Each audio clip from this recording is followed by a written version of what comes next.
Buongiorno. Today we continue our journey through the simple preposition.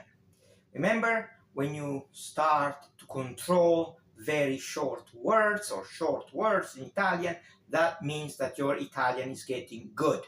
Today, specifically, we do the second preposition, and I'm gonna show you how to use it, when to use it, how to improve your Italian, and how to control the shortest of all the simple preposition.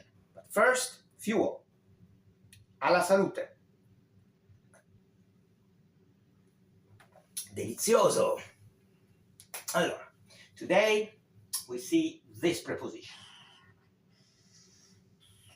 which is just one letter. Let's review them. Di, a, da, in, con, su, per, tra, fra. What are prepositions? Are words. As you can see, they are very small words that do connect parts of different parts of a sentence, or even they can connect sentences with among them, right?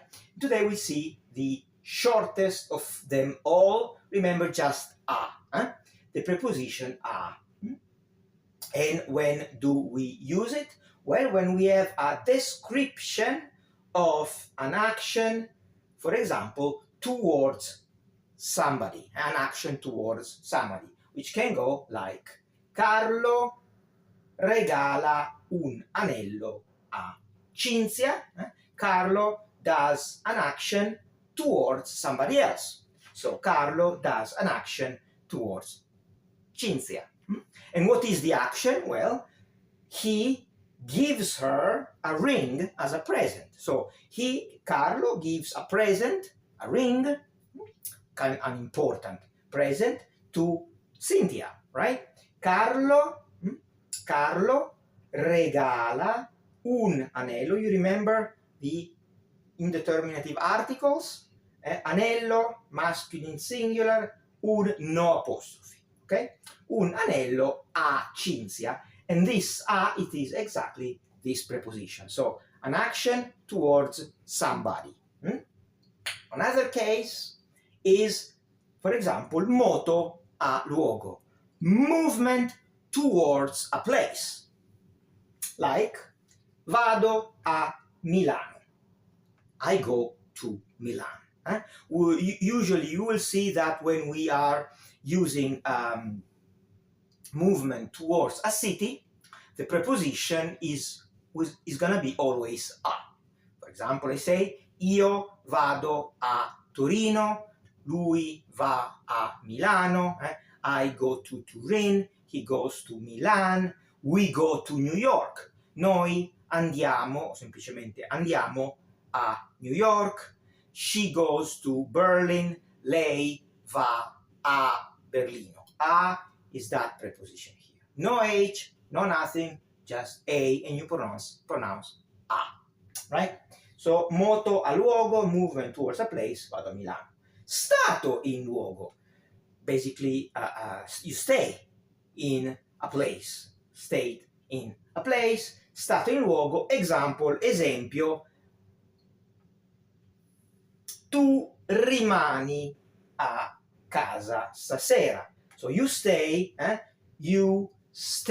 rimanere means to remain, to stay, a casa, at home, you stay at home tonight. Tonight you stay at home, you remain at home. So, tu rimani a casa stasera. Stasera is a contraction. Questa plus sera becomes stasera.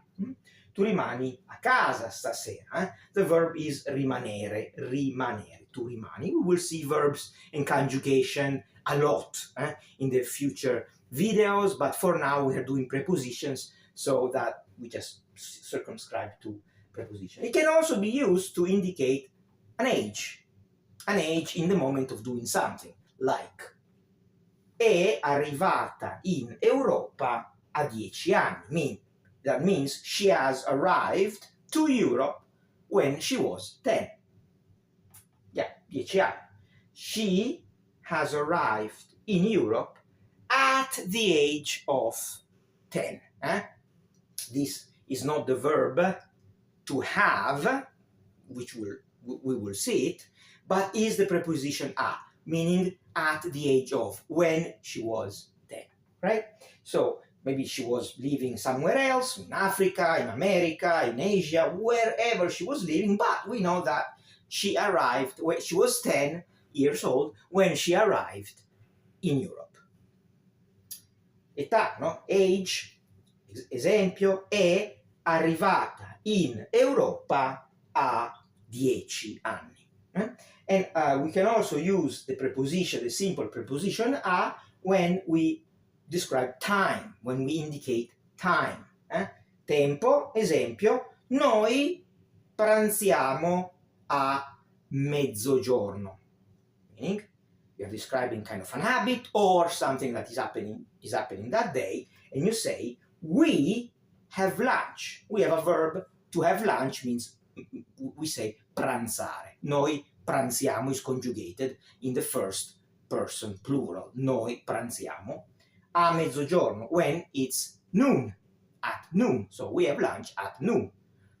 Okay? So we have lunch at noon. Noi pranziamo a mezzogiorno. Mezzogiorno literally means in the middle of the day. 12 hours in the day out of 24. Midday. Mezzogiorno. Okay?